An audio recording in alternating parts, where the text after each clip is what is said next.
Fluminense estreia no Campeonato Brasileiro Sub-20 neste sábado às 3 da tarde. Talvez essa notícia por si só não fosse tão relevante assim para você começar o seu sábado se informando aqui no canal do Lessa. Mas a curiosidade fica porque quis o destino que essa estreia contra o Fortaleza acontecesse com Frederico Chaves Guedes do outro lado. Fred, para quem não sabe, deixou o comando do Sub-17 do Fortaleza para assumir o Sub-20.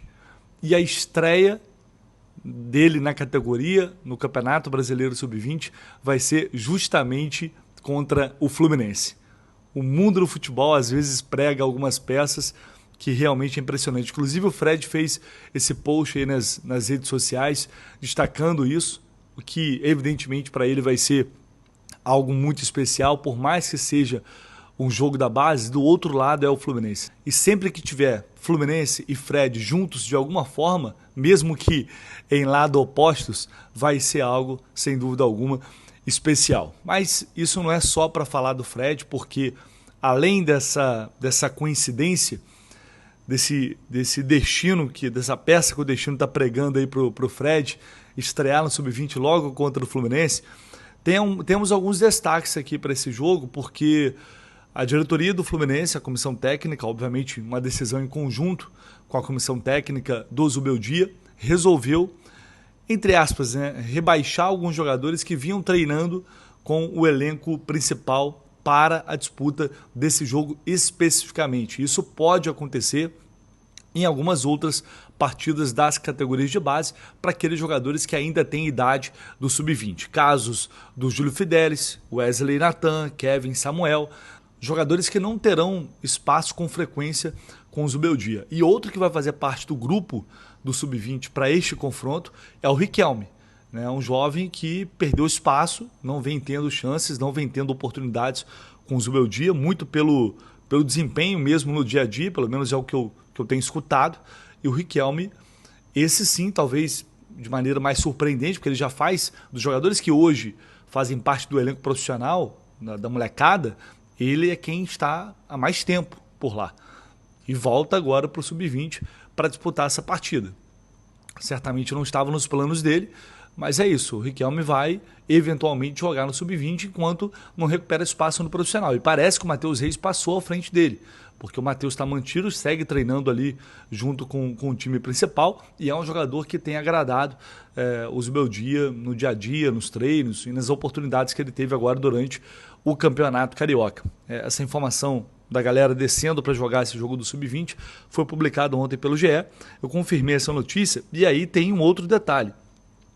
Alguns jogadores que chegaram no Sub-20, que estão em meio a essa transição para o profissional, não têm mais idade para o Sub-20 e também não terão espaço no momento. Esses jogadores vão treinar à parte no CT Carlos Castilho. Informação publicada pelos amigos da Central Fluminense ontem. São eles o Loyola, Agner, Davi Melo, Luiz Fernando. Esses últimos três já era meio que esperado, pelo menos para mim. O Loyola não, porque o Loyola, o próprio presidente Matheus Montenegro, falou em entrevista coletiva que ele seria uma opção para a zaga, que é um dos garotos que ajudaria a compor o setor enquanto o Nino não voltasse, por exemplo. Essa era a ideia da diretoria até aquele momento. E o Loyola faria parte ali das opções do Zubeldia, mesmo sabendo que dificilmente ele jogaria, porque tem muita gente na frente. É uma mudança de postura, é a comissão técnica enxugando um pouco o elenco que trabalha no dia a dia no CT. Agora que já passou essa fase inicial do Campeonato Carioca, você não gosta de poupar um monte de jogador, já vai para a reta final do Carioca, daqui a pouquinho vem Libertadores, Copa do Brasil, o brasileiro já está aí. A diretoria reduz o número de atletas treinando todos os dias no CT. E aí quem tem idade para o Sub-20 volta para jogar no Sub-20, aí, cara, sendo bem sincero, é até melhor do que ficar lá só treinando, mas já vou entrar nesse ponto. E quem não tem idade, como não tem mais o Sub-23, que servia exatamente para isso, acaba treinando ali à parte, o que evidentemente para o jogador não é nada bom. É provável que o Fluminense vá, a partir de agora, tentar encontrar um destino para esses jovens, para que eles possam ser emprestados e ganhar rodagem em outros clubes, como acontece com os outros atletas que passam da idade do Sub-20. O que me preocupa, sendo bem sincero, eu já falei aqui sobre a transição. O Fluminense, eu não consigo enxergar no Fluminense um método realmente de transição, uma ideia para que esses garotos, quem se destaca, tenha espaço para chegar no profissional e realmente fazer parte do grupo, ter oportunidade. Quando você vai montar um planejamento do elenco, você fala, não, tem que ter aqui 3, 4 vagas para esses garotos que estão subindo, que têm qualidade, que demonstraram potencial e eles precisam ser utilizados ao longo do ano. Eles precisam fazer parte dessa rodagem de elenco, de minutagem, porque essa é uma exigência do clube. Eu não vejo o Fluminense, não estou falando que tem que ser exatamente assim, tá? Mas realmente com um planejamento de transição para que esses jogadores possam ser recebidos no profissional e que realmente lá eles encontrem espaço para jogar. E não somente quando tudo dá errado ou quando tem que botar o terceiro time em campo. E aí, alguém pode virar e falar, pô, mas será que é porque esses jogadores também não estão demonstrando qualidade? Ou talvez eles não tenham tanta qualidade assim? Bom, vamos lá.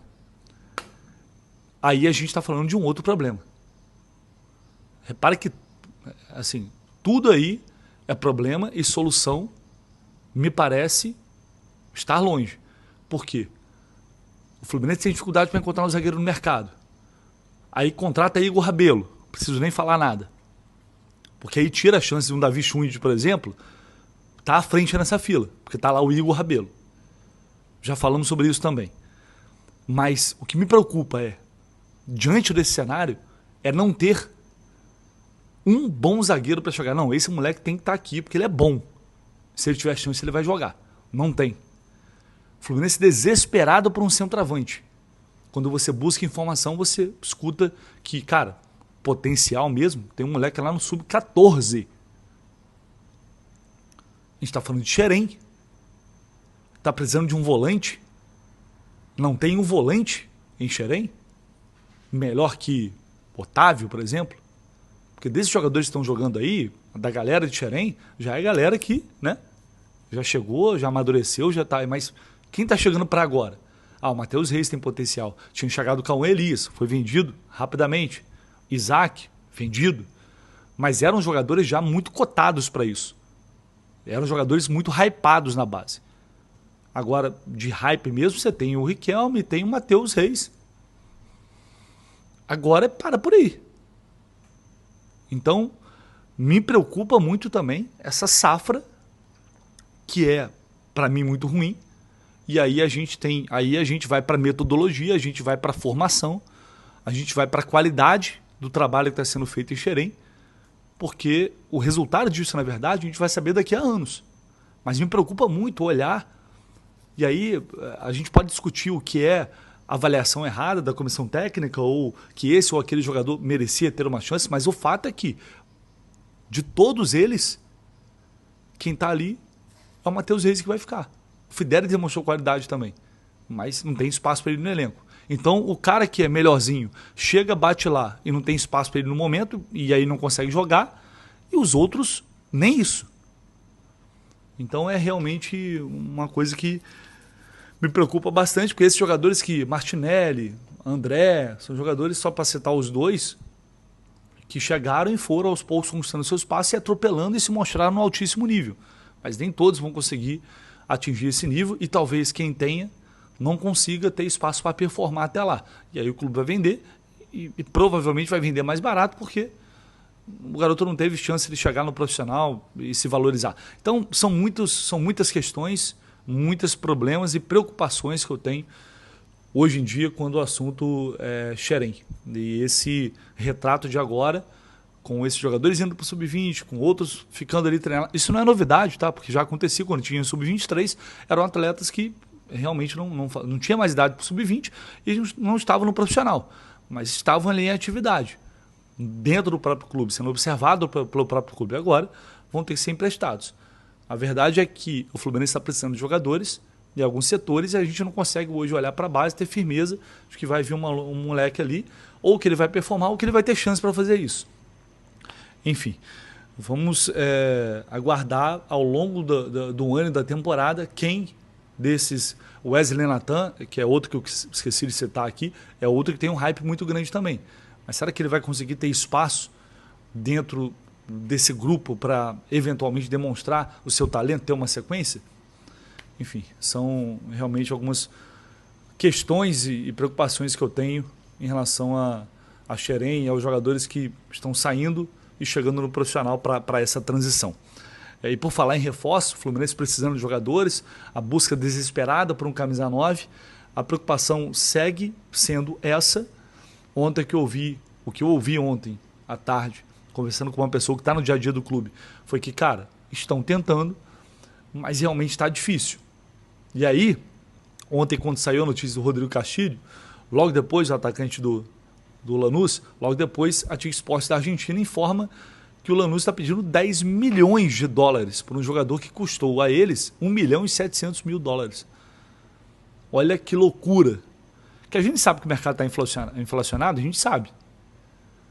Mas, para mim, o Fluminense já está marcado também no mercado.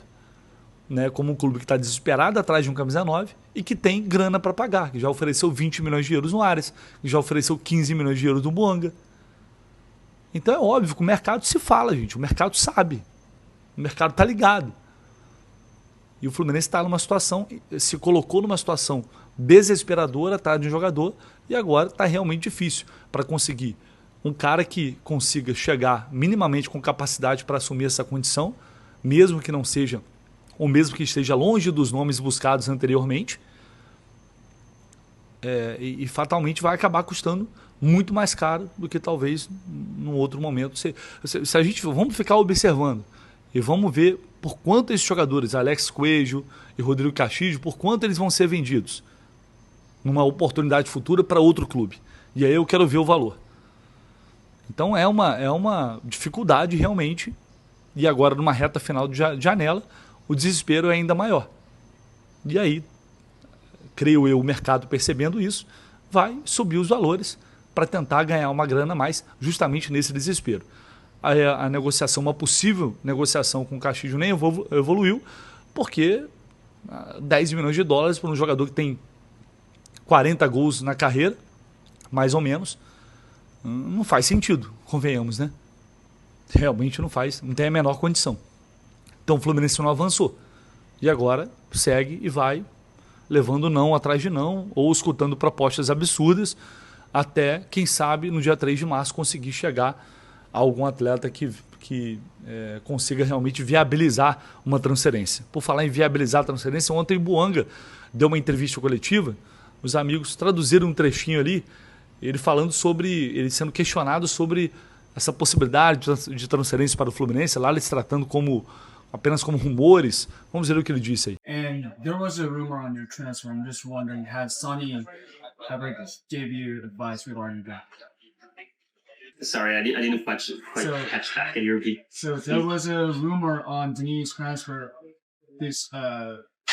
earlier this year, and I'm just wondering, has Sonny gave him any advice about that? Non, pas spécialement. Voilà, j'ai toujours été focus à Los Angeles. Les rumeurs restent des rumeurs, mais voilà, comme je l'ai dit, en ce moment, je suis focus sur Los Angeles et rien d'autre. Hi, Denis. Is your priority to be with this club throughout this season until the end of the season? Denis, est-ce que ta priorité, c'est d'être avec le club tout le long de la saison? Comment dire, moi, tout simplement, je suis focus sur Los Angeles. Après, voilà, je sais pas du tout ce qui va se passer durant l'année, mais en tout cas, je suis très bien à Los Angeles, comme je l'ai dit, et je vais attendre tout simplement de la saison, c'est tout. I'm like I said earlier, I'm 100% focused on LA and LFC. I can't predict what will be in the future and not the crystal ball, but for now, let's see how the season goes, and we'll see. Thank you. Alrighty, thank you, Denis. A gente sabe que não é rumor, né? O Buanga sabe também, mas é claro que ele vai sair ali falando, não, recebi uma proposta, queria sair mesmo, mas ele não nega. Ele fala, não posso prever o futuro. Uma declaração muito padrão John Arias, né, nos anos anteriores à saída dele. Não sei se vocês lembram. Não posso garantir, não tenho bola de cristal, vamos ver o que acontece no futuro. Então tá claro que ele quer sair, que já prometeram ele que se não sair agora vai sair no meio do ano, mas até o momento não temos nenhuma movimentação de fato no sentido do LAFC contratar um outro jogador e liberar o Bouanga para o Fluminense, mesmo que a proposta tenha ficado de pé e permanecido de pé desde então. Não temos nenhuma mudança radical de cenário, pelo menos até o momento. Isso pode mudar? Cara, pode até mudar, mas eu acho muito improvável. Ontem eu falei, o que eu ouvi foi, cara, desapega, deixa quieto, porque os caras realmente não fizeram nenhum movimento contrário em relação à posição que eles tinham. Então é muito difícil que isso ocorra até o dia 3 de março. Eles têm janela até quase final de março, só que para o Fluminense só tem até o dia 3. Se conseguir um jogador depois, não vai resolver absolutamente nada. Mas essa declaração do Bouanga deixa claro que, para mim pelo menos, né, que realmente ele queria sair, mas não foi possível.